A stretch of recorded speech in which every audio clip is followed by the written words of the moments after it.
Halo semuanya, kali ini kita kembali lagi setelah sekian lama aku tidak pernah nunjukin muka lagi gitu kan ya, atau biasa nge-facecam kayak gini. Dan juga setelah sekian lama aku nggak pernah ngebahas salah satu series yang berjudul Noragami. Dan ketika kita berbicara tentang Noragami, beberapa orang yang udah ngefollow TMM dari lama pasti nggak asing dengan storytelling atau alur cerita yang pernah aku buat sebelumnya.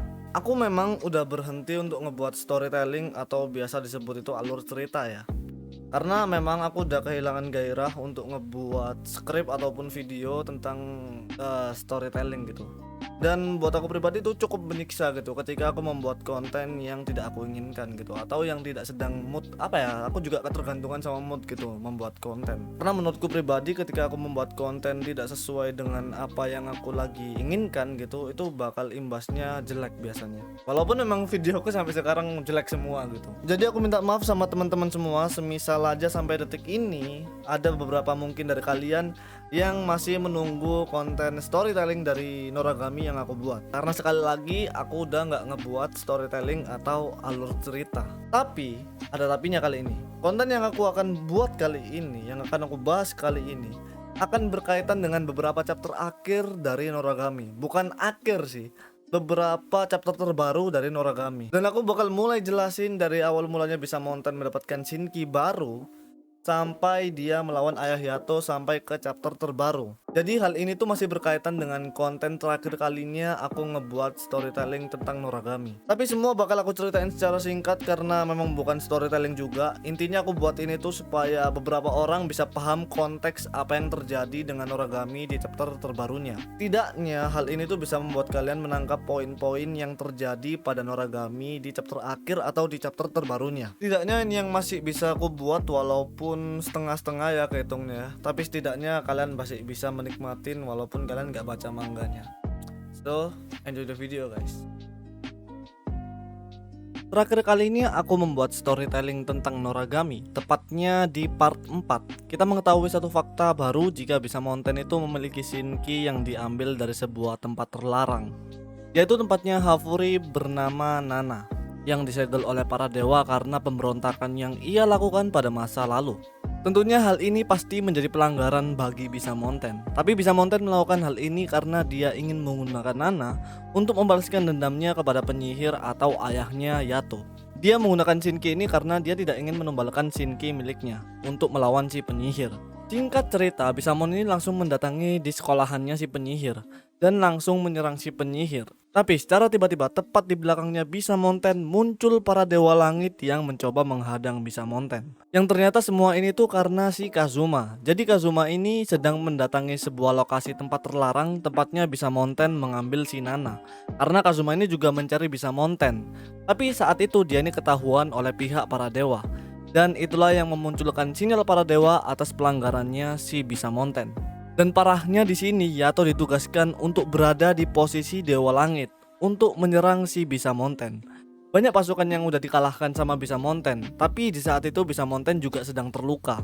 Dan ketika Bisa Mountain melawan Yato, Yato ini bertanya kepada Bisa Mountain, "Apa yang sedang kamu lakukan di sini?" Bisa Mountain cuma bisa memasang wajah sedih seperti memberikan pesan kepada Yato kalau dia nggak punya pilihan lain untuk ngelakuin hal ini untuk ngelawan si penyihir.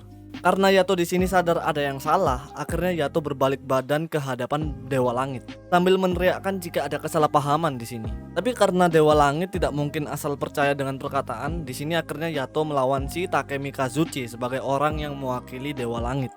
Dan Bisa Mountain dikepung banyak dewa sekaligus. Tapi secara tiba-tiba Bisa Mountain ini diselamatkan oleh penyihir dari kepungan para dewa. Dan memang cukup aneh tindakan dari si penyihir ini. Tapi tindakan itulah yang membuat penyihir dapat melawan Bisa Mountain secara duel atau satu melawan satu. Pertarungan cukup panjang di sini, kalau misalnya diceritakan bisa-bisa besok baru selesai. Intinya di sini Yato ini berhasil mengalahkan Takemi Kazuchi. Dan di sisi lain ketika Bisa Mountain berhasil memojokkan si penyihir, tiba-tiba muncul ratusan atau mungkin ribuan Shinki yang mencoba menangkap Bisa Mountain. Intinya Shinki ini tuh berasal dari Dewa Langit dengan sebutan Shigun. Dari kejauhan Yukine sadar jika Bisa Mountain ingin menyerang si penyihir. Yukine langsung berpikir jika penyihir mati, Yato otomatis ikut mati. Makanya hal itu yang ngebuat Yukine ini berteriak kepada Yato buat memberhentikan tindakan si Bishamonten. Dan ini adalah salah satu epic moment karena di sini Yato ini menghentikan pertarungan secara tidak sadar. Dan kekuatan Yato itu benar-benar besar banget, bahkan sampai para Shigun dan para langit ini terbelah menjadi dua. Kalau kalian lihat, Yato pun sendiri juga bingung apa yang barusan dia lakukan. Tapi gara-gara hal itu, Yato menjadi target penangkapan. Dan akhirnya Yato dan Yukine tertangkap oleh pihak langit. Dan Bishamonten jatuh tergeletak di tengah hutan. Dan ini menjadi momen kedua kalinya Yato berurusan dengan Dewa Langit. Yang pertama di anime saat bersama Ebisu, dan yang kedua di chapter ini saat bersama si Bishamonten. Dan memang sepertinya sudah menjadi takdir bagi Yato untuk selalu menjadi tumbal bagi dewa lain. Karena ditangkap, Yukine harus disegel oleh para dewa. Dan masalahnya saat Yukine disegel oleh para dewa ini, dia ini berteriak ketakutan sehingga membuat Yato terkena efek ketakutannya si Yukine. Yang ternyata Yukine ini punya trauma dengan ruangan gelap dan tertutup. Dan ketika banding diajukan, Yukine ini bisa selamat dengan cara menumbalkan 3 Shinki. Karena Yato ini cuma punya Yukine, beberapa dewa temannya si Yato ini yang memiliki Shinki menumbalkan Shinkinya. Antara lain si Tenjin, Ebisu, dan Kofuku. Mereka ini mencoba menumbalkan Shinkinya, dan kalau aku bisa bilang adegan ini cukup menyedihkan. Tumbal ini digunakan untuk menentukan tindakan benar dan salah. Jika salah, Shinki yang sudah dipilih akan mati. Dan jika benar sekali saja, semua Shinki akan dikembalikan dan keputusan akan dibatalkan. Tapi sang dewa tertinggi yaitu Amaterasu memahami ada kebenaran di jawaban terakhir, sehingga tumbal digagalkan dan para Shinki dikembalikan ke dewanya masing-masing. Dan semua kejadian ini diampuni atas nama dari Amaterasu, yaitu dewa tertinggi di Noragami. Semua masalah selesai dan kehidupan pun kembali berjalan normal. Tapi suatu hari saat Yukine sendirian, dia didatangi oleh Nora. Dan secara tiba-tiba Nora mencium Yukine, sehingga hal ini membuat Yukine mengeluarkan perasaan cinta dan menodai si Yato, sehingga Yato terkena efek dari si Yukine. Untungnya Yukine ini langsung saja disucikan oleh Takemi Kazuchi. Jadi di sini Yato dan Takemi Kazuchi ini sudah tidak menjadi musuh lagi. Dan di saat yang bersamaan diungkapkan jika Nora mencium Yukine ini untuk memainkan perasaannya si Yukine. Tentunya untuk membuat Yato sengsara lagi. Dari situlah Yato membulatkan tekadnya dan Yato mendatangi tempat Amaterasu dan mengatakan jika dia akan membunuh ayahnya sendiri atau si penyihir. Dan setelah hal itu Yato menemui Iki Hiyori dan Yato memberikan kuil kecilnya kepada si Hiyori. Yato memberikan kuilnya kepada Hiyori karena Yato berharap Hiyori dapat mengingat si Yato. Karena Yato memutuskan tekadnya untuk membunuh ayahnya sendiri, yang tidak lain yaitu Yato membunuh dirinya sendiri. Hiyori pun terkejut dan dia tidak terima dengan apa yang dilakukan Yato, tapi Yato dengan cepat pergi meninggalkan Hiyori. Dan Hiyori sambil sedikit menangis memperbaiki kuil milik Yato yang sedikit rusak. Setelah kejadian hal itu, Yato pun mencoba mencari Shinki yang akan dia gunakan untuk melawan ayahnya. Beberapa kali Yato ini ditolak untuk meminjam Shinki. Bahkan Yato ini sampai dihajar akibat memohon bantuan Shinki dewa lain. Tapi momen yang cukup tepat dimana secara tiba-tiba Kazuma mendatangi Yato dan dia mengatakan semua hal. Jika ayah Yato memiliki niatan buruk kepada Bishamonten. Maka dari itu Kazuma rela mengorbankan dirinya untuk menjadi Shinki miliknya si Yato demi melawan si penyihir atau ayahnya si Yato. Yang di saat itu secara tiba-tiba Kazuma merasakan kedatangan Hiyori yang mencoba mencari si Yato.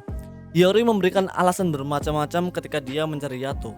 Dan di saat itu Kazuma menghalangi Hiyori dan Kazuma mengatakan bahwa dewa dan manusia tidak bisa saling mencintai. Bahkan Kazuma dengan tegas mengatakan jika dewa dan manusia tidak bisa bersama-sama selamanya. Hiyori di sini terdiam tanpa kata dan Kazuma memperingatkan Hiyori untuk tidak mendekati Yato lagi. Hiyori memikirkan semua hal itu di dalam pikirannya dan Hiyori akhirnya mengatakan perasaan yang sesungguhnya jika dia selama ini mencintai si Yato. Kemudian di chapter 80 Kazuma ini cukup stres sehingga dia meminum banyak alkohol dan Kazuma menanyakan banyak hal kepada Yato. Salah satu pertanyaannya Kazuma adalah kenapa Yato ini memberikan nama Shinki dengan akhiran nama Ne. Seperti contoh Tomone, Shinki Yato di season 1. Kemudian Yukine sampai ke Kazuma dengan nama Kazune. Ternyata nama itu berasal dari Shinki yang dia cintai saat dulu yaitu Tamanone atau biasa dipanggil Sakura. Itu yang membuat Yato memberikan nama Ne di setiap nama Shinkinya. Kemudian tak lama Kazuma pun tertidur sambil mengigau tentang Bisamonten. Yato melihat Kazuma mengatakan jika dirinya sangat mencintai Bisamonten. Dan Yato pun berkata juga jika dirinya selama ini mencintai seseorang yang tidak pernah ia ungkapkan, yaitu Iki Hiyori. Dan di saat yang bersamaan Hiyori memikirkan jika dia melupakan Yato, itu sama saja seperti tidak pernah bertemu Yato sama sekali. Di sisi lain beberapa hal terjadi kepada Yukine sehingga dia ini bertemu dengan penyihir atau ayahnya si Yato. Dan di saat itu penyihir memancing rahasia dewa miliknya Yukine. Penyihir mengatakan bagaimana Nora bisa mati. Hal itu membuat Yukine bertanya-tanya bagaimana dirinya bisa mati juga. Yukine pun menanyakan hal itu kepada Kofuku dan Takemi Kazuchi, tapi mereka semua kabur dari Yukine sambil membawa pergi Shinki mereka masing-masing karena para dewa lain tidak ingin Shinki mereka mengetahui rahasia dewa. Setelah hal itu kita ditunjukkan jika Hiyori ini sakit karena demam dan juga karena kesedihannya kepada si Yato. Bahkan kakak Hiyori sudah melupakan siapa si Yato sebenarnya dan tidak mengenal si Yato. Dan juga di saat yang bersamaan Kazuma ini menyembunyikan Bisamonten yang sedang tidak sadarkan diri dari lukanya saat melawan Dewa Langit. Jadi di sini Yato dan Kazuma ini saling memperjuangkan kehidupannya untuk orang-orang yang ia cintai. Hari pun terjadi ketika Kazuma dan Yukine mencoba mencari posisi untuk membunuh ayahnya si Yato. Tapi di saat yang bersamaan Yukine mengikuti ayah Yato dari belakang untuk memata-matai ayah Yato. Dan akhirnya membuat Yato dan Yukine saling bertemu. Tentunya hal ini membuat Yukine cukup kesal karena Yato ini menggunakan Shinki lain. Dan Yukine menganggap jika Yato tidak memiliki kepercayaan sama sekali kepada si Yukine. Jadi kebencian Yukine dan rahasia dewa milik Yukine menjadi satu. Sehingga Yato ternodai cukup banyak di bagian tubuhnya. Sampai akhirnya beberapa hal terjadi sehingga penyihir menjadikan Yukine sebagai Shinkinya dengan nama Hagusa. Di sisi lain, Nora ini sudah dibuang oleh penyihir sehingga dia ini cukup sedih dan tidak memiliki tempat untuk pergi. Sampai akhirnya Nora ini ditemukan oleh Hiyori di dekat rumahnya. Pertemuan Nora dan Hiyori ini membentuk sedikit sebuah kesimpulan tentang Yukine dan tujuan ayahnya si Yato. Sehingga Nora dan Hiyori bekerja sama untuk menemukan si Yato. Jadi di sini perputaran cukup drastis, Yato dengan Kazuma, Yukine dengan penyihir, dan Nora dengan Hiyori. Nora dan Hiyori menyelidiki tentang Yukine dan mereka menemukan sebuah kulkas yang terpendam di sekitaran bukit. Yang rupanya kulkas itu dulu digunakan ayah Yukine untuk mengubur si Yukine. Jadi ayah Yukine adalah seseorang yang sangat keras kepada Yukine. Tentunya dari semua hal itu ngebuat Yukine pastinya mengetahui rahasia dewa. Dan ayah Yato mendorong Yukine untuk melakukan pembalasan kepada ayahnya Yukine. Dan di sini Yukine berubah transformasi menjadi mengerikan dan berubah wujud ke arah kegelapan. Mungkin lebih asiknya itu disebut sebagai Dark Mode Yukine. Dan pada saat itu akhirnya Yato menemui penyihir bersama Yukine dan pertarungan pun terjadi. Tetapi di sini Yato dan Kazuma menghadapi Yukine dan si penyihir mencoba menginvestigasi rumah kakaknya si Yukine. Yukine saat menjadi Hagusa memiliki kemampuan yang sangat luar biasa. Bahkan tidak sekali dua kali dia melukai Yato dalam serangan terbuka. Pertarungan pun berakhir dan Yato terluka akibat serangannya si Yukine. Untungnya si Yato ini berhasil kabur saat dirinya terluka. Tapi di saat yang bersamaan kita ditunjukkan jika si Bisamonten sudah sadar dari istirahatnya sambil memanggil nama Kazuma. Setelah beberapa kejadian hal itu kita ditunjukkan Hiyori dan Nora mendatangi rumah kakaknya Yukine. Jadi dia ini kakak kandungnya Yukine ketika Yukine masih hidup. Dan dia bernama Yuka Miyaike. Tapi di saat itu Hiyori ini terlalu memaksakan dirinya untuk keluar dari tubuhnya. Nora pun menjelaskan jika Hiyori terlalu berlebihan melakukan hal tersebut, Hiyori dapat mati. Tetapi raut wajah yang diberikan oleh Hiyori ini seakan-akan dia tidak memperdulikan lagi tentang dirinya. Dengan kata lain, Hiyori sudah siap untuk menghadapi resiko terburuknya, yaitu kematiannya.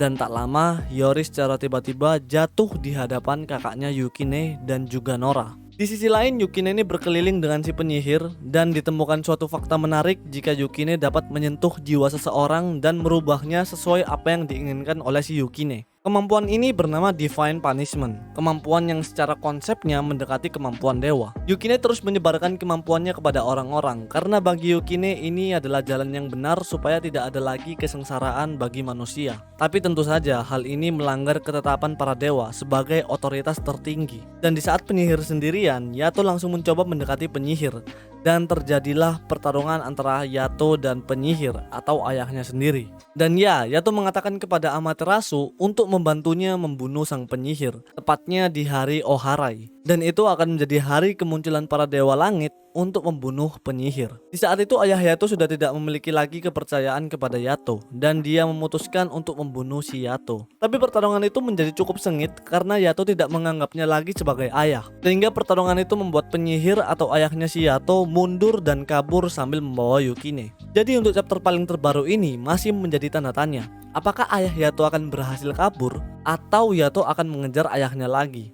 Tapi pada akhir chapter ini kita ditunjukkan jika Hiyori bangun setelah tidak sadar cukup lama karena terlalu memaksakan diri. Tentunya ini masih bisa menjadi plot twist besar yang terjadi di Noragami. Atau memang Noragami akan diakhiri dengan kesedihan dengan menghilangnya si Yato. Kita masih punya waktu panjang ke depannya untuk menunggu semua hal ini. Oke, jadi cukup sekian dulu. Aku memang tidak melakukan storytelling, aku hanya memberikan beberapa poin berurutan dari cerita Noragami. Oke, kayaknya gitu aja. Kalau ada pertanyaan tuliskan di kolom komentar. Aku Jen, TMM, see you next video.